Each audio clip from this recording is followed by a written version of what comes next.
Hey loves, welcome back to my channel. So today I have another video for you. We're going to be making this delicious Haitian mac and cheese. So go ahead, let's get started. Alright y'all, so these are the ingredients that we're going to be using in order to make our Haitian mac and cheese. Listen, do not get overwhelmed. I know this seems like a lot back here, but I promise you all it's really not. It's just a lot of making the sauce. So we're going to go through everything real quickly, guys, but everything will be listed down below in the description box.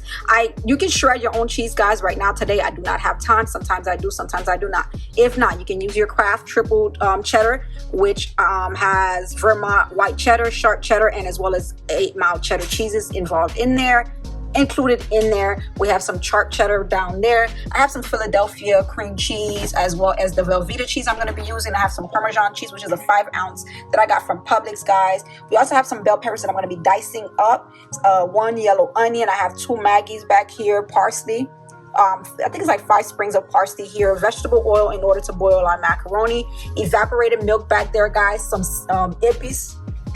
Let me get y'all a zoom in on that epis. That's that epis. If you have not seen my epis video, please view it. I use it on the majority of almost all of my recipes. Very easy. We have some sour cream here as well, guys. It's about 1.5 pounds of ground beef, lean ground beef that we're going to be using. Distilled vinegar in order for us to clean our meat, guys. And these are some of the seasoning we're going to be using today, guys.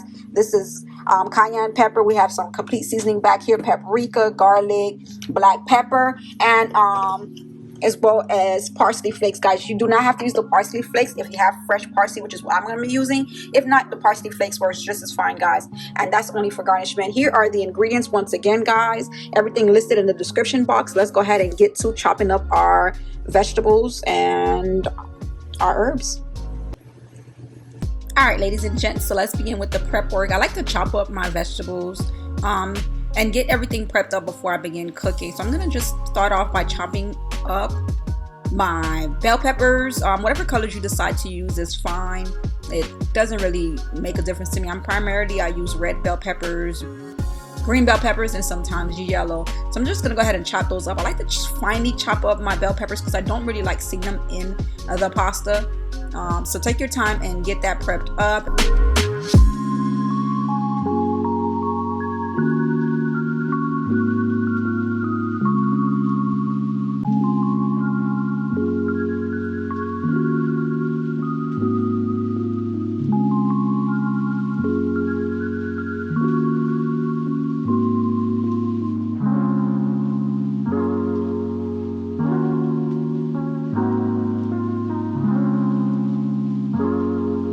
I get done chopping up the bell peppers, I'm going to go ahead and just scoop that up and kind of put it to the side a little bit and begin with my onions. I like to finely chop up the onions as well. I have a full onion that I'm going to be chopping up so that we can put into the pasta.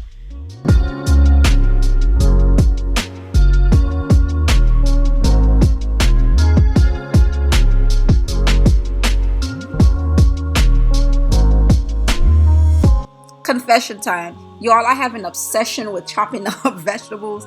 I would literally sit there and chop them up. Sometimes I chop up way more than I need, but I truly do enjoy chopping up the vegetables. It's therapeutic, very therapeutic, just watching it go. So enjoy the show.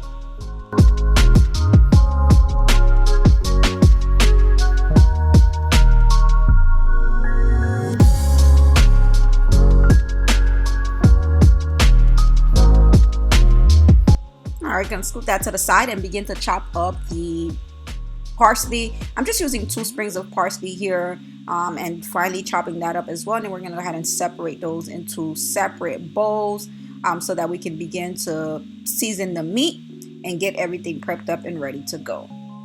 Seasoning process by placing our ground beef into the pot. I have not done anything to this the ground beef other than allow it to thaw out. We're gonna sit that in the pot and just kind of make sure that everything is flat in the pot so that we can evenly season up the ground beef. I'm going to begin with my epis. Once again, if you have not watched the epis video, you want to make sure that you have this marinade available to you. I will link it up above so that you can go ahead and watch that video and complete your epis.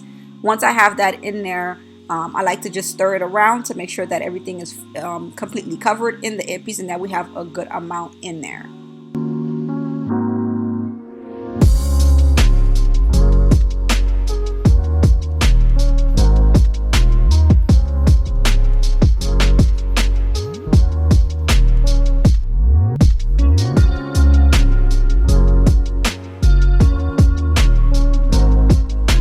stove temperature right now is at medium high. What I'm gonna allow this to do is to cook down and for about 5 minutes.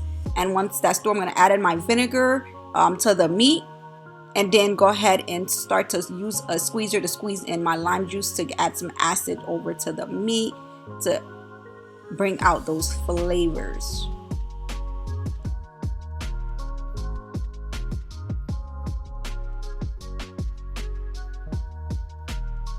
Go ahead and stir in everything to make sure that, again, it's evenly coated. As you can see, the meat is starting to cook down thoroughly. Again, we're at medium high here. You don't want the stove too high. You want to slowly cook the meat down, ensuring that it is completely cooking evenly in the pot.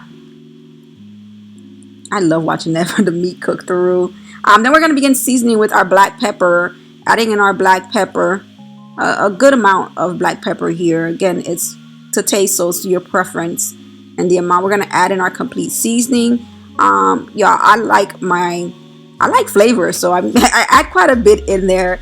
Then we're going to go ahead and begin to add in our cayenne pepper.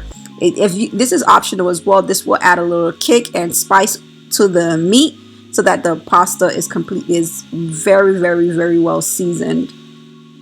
And so whatever seasoning you put in this meat is what the pasta is going to taste like, so be generous. Add in my garlic powder. That garlic powder is going to tie in all of the flavors in there. Last but not least, we're going to go ahead and add in our Maggi. I squeeze in about 2 Maggies in here.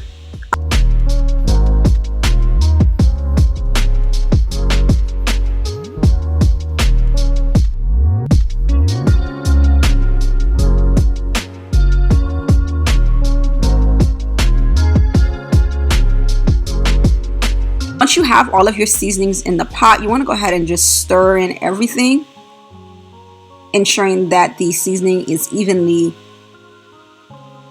distributed throughout the pot and that the meat is fully cooking through.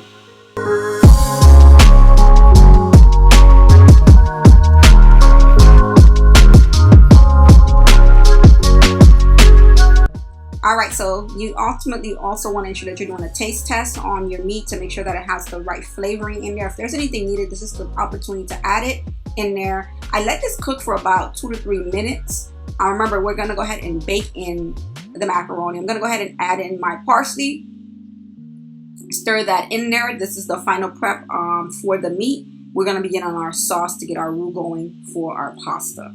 We're going to go ahead and set that aside once that cooks down for about a minute or two, and begin with the sauce. I don't clean out my pot. I use the same pot that I use for the meat because all the flavors and juices are already in there. We're going to begin with our oil, pouring our oil into the pot. The pot is still on medium high, which is the best temperature to go ahead and cook everything through. We're going to turn the temperature down a little bit soon. Add in our onion, our 1 cup of onion, and cook that down so that it can reduce down a little bit.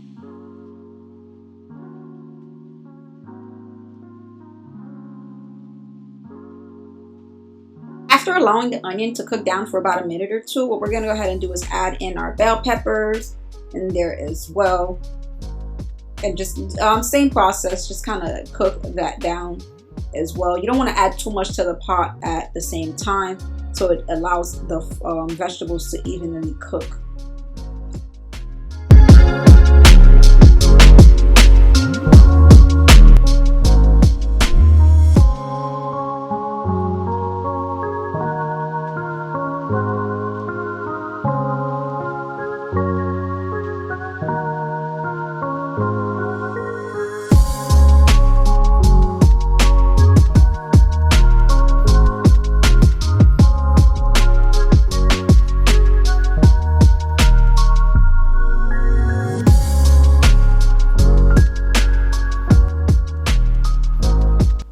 After stirring, continuously stirring and allowing that to cook down, what we're going to go ahead and do is add in our carnation milk to begin to make the roux for the sauce. So I just have 1 can of carnation milk. I'm going to actually add just half of it in there for now. We're going to add the other half later once the sauce thickens up a little bit. So just stir that in while you're adding it in there. At this point as well, you want to turn down the temperature of your stove down to about a 2-3 We don't want the temperature to be high because we're going to begin adding in the cheese, and we don't want that to stick to the bottom of the pot. It's also best as well if you use like a non-stick pot in order to do this, so because it can get really messy and sticky pretty quickly. So what I'm doing is just stirring in the vegetables. It's going to begin to thicken up just a little bit here. Let that stir in for about a minute or two, and then begin to add in your cheese. At this point, I've added in a block of cream cheese in my 1 cup of the triple cheddar cheese. Unfortunately, I lost the footage for that, guys. I'm so sorry about that. But that's all I've done so far, and then I stirred that in. Once I'm done with that, you're gonna go ahead and add in your velveeta cheese. Make sure that cheese is at room temperature because it does allow you to melt it faster. I highly suggest that you cut it up in pieces in order to add that in there. I was so lazy this day that I decided not to cut it in pieces, and therefore I had to actually manually chop it up in there. But either way, it's going to get melted in there, and you just kind of let it sit. At this point, the temperature is at about 3-4. You don't want it too high. You want to consistently stir the cheese in there so that it doesn't burn on the bottom. So yeah, just get that melted real good. It's gonna melt real easily and get that roux going. As you can see, the cheese is thickening up, and this is the point where you would add in more of your carnation milk, so that you can loosen up the cheese a little bit. When we're going to continue to add in the remainder of our cheese, we're going to add in our Parmesan cheese. Again, all measurements will be listed in the description box, and just smoothly stir that in to make sure that it dissolves evenly. It is going to quickly dissolve in there. It doesn't take long for that to get melted in there. You see how smooth the cheese is. I don't know, it's a process, but it's really enjoyable as well. All right, let's begin seasoning our sauce. We're going to go ahead and start with our garlic powder and then add in our black pepper. Again, this is to taste, guys. Remember, whatever your desired portion is, you want to add that in there. Whatever that flavoring of the cheese sauce is, that's how the pasta is going to taste, plus the ground beef that you have, or whatever meat you decide. You can do it with chicken, so many different meats that you can use as well. Some use Spam. I don't eat pork, so I haven't done it with the Spam, but you know, the ground beef, or if you're not, you don't even have to use meat. You can actually do it with just the veggies and leave the meat out. Then you can also want to make sure that you taste the cheese sauce as well. Make sure it has all of the desired taste that you want. And of course, you listen, I love my mac and cheese extra cheesy, so I'm gonna go in there and add an additional a little bit more of that triple cheddar cheese in there as well, to make sure that I get all of those cheese added in there and that we have that extra gooey sauce going.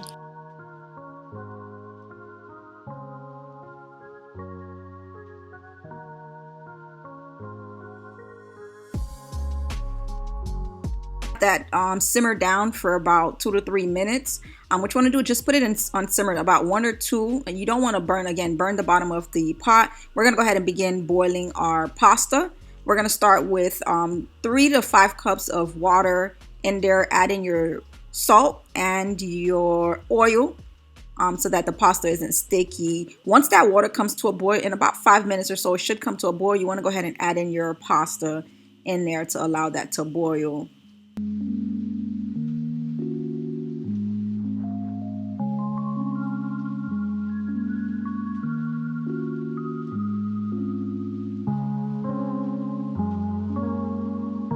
As you can see, I actually did not have enough water in this the pot for the 2 boxes of pasta that I'm using. So I did go in there and add in warm water as well, with add in warm water so that it can fill up to the top of the pasta and allow that to come to a boil.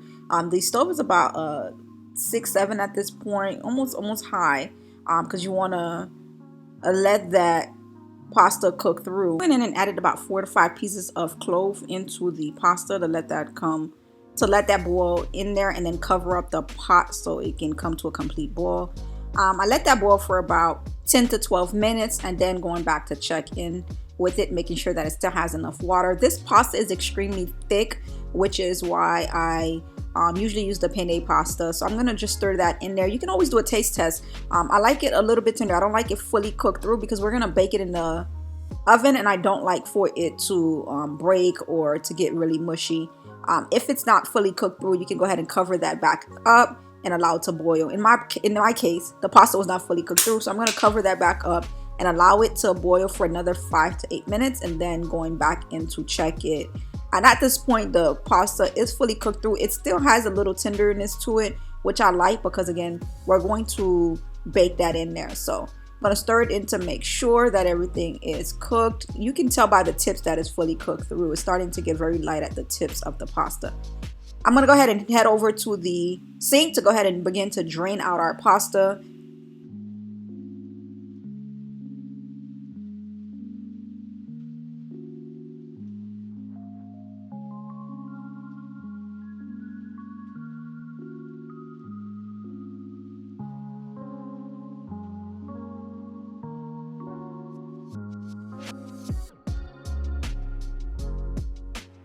Once you have your pasta all drained, you can go ahead and take it to your mixing bowl. I usually like using a large mixing bowl so that I have the opportunity to get all the meat and the sauces mixed in one bowl.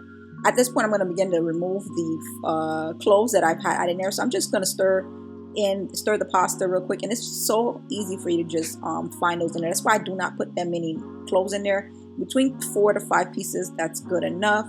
Once you have that completely drained and sorted out, we're going to start to mix everything. This is the most enjoyable part, guys.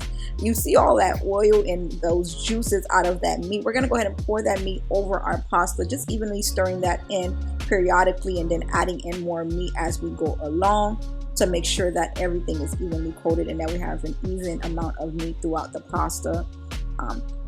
It's just the easier way of doing it. So you can just drop everything in there, but then it takes so much arm muscle to have everything evenly mixed. So I'm going to go ahead and begin to mix that in. Once I have that evenly mixed in there, then we're going to go ahead and start with our pasta sauce. So get to mixing.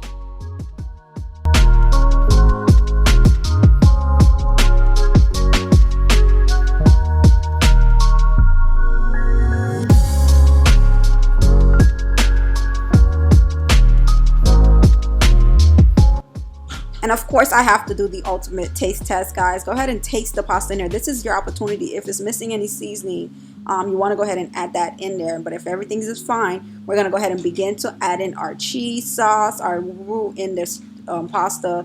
So I just basically drop everything and pour everything in there and start to mixing it in there. Look at how cheesy that is. I love me a good cheesy mac and cheese, okay? Like, I live for that, okay? So I'm gonna go ahead and just start everything in there, get all the scrapes out of that pot. Listen, we spent a lot of work getting that cheese sauce done. I need every bit added to that pasta. Go ahead and add everything in there, and then we're gonna just give it a good stir as we go.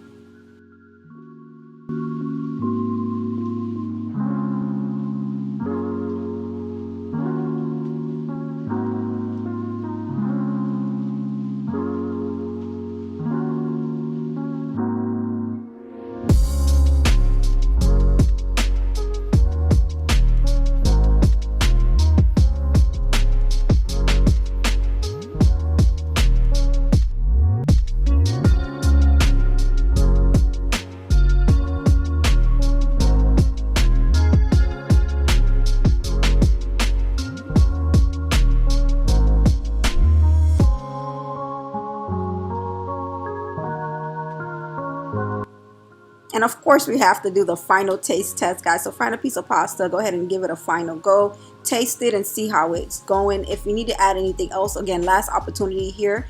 If not, we're going to go ahead and begin to spray down our baking pan. I'm going to use just olive oil spray, non-stick spray that I have, and just kind of give the pan a good spray. Normally, mac and cheese does not stick to the pan because of the cheese and all the oils. It'll cause it not to stick, but just to be safe, I like to do that so that I don't have any issues. I'm just going to dump it in there and kind of just smooth that out as well so that we can fully fill out the pan. This pan was a little bit too small, but I did not want to use a larger pan. I didn't want the mac and cheese to be too thin because I had a larger baking pan there, but it should be fine. So we're going to smooth that out, and then we're going to start to layer out the cheese. So just take a watch.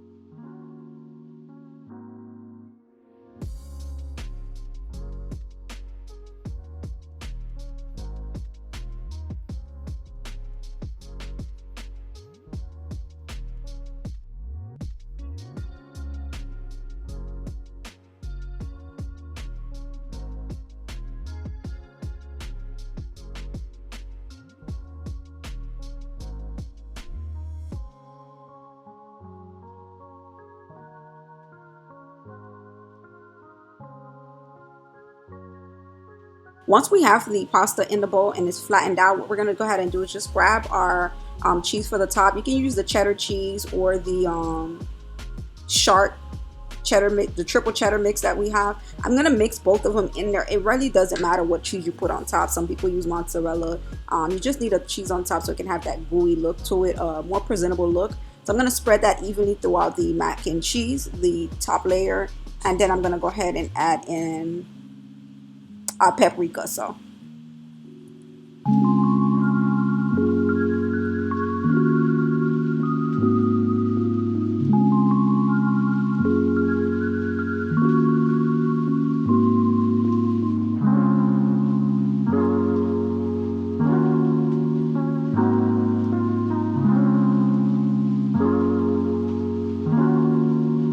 once you have the paprika spread it on top of the cheese. This is just for presentation purposes. Once you've baked it, I'm gonna go ahead and put it in the oven for about 20 minutes at 350, and then we're gonna go ahead and see our finished product.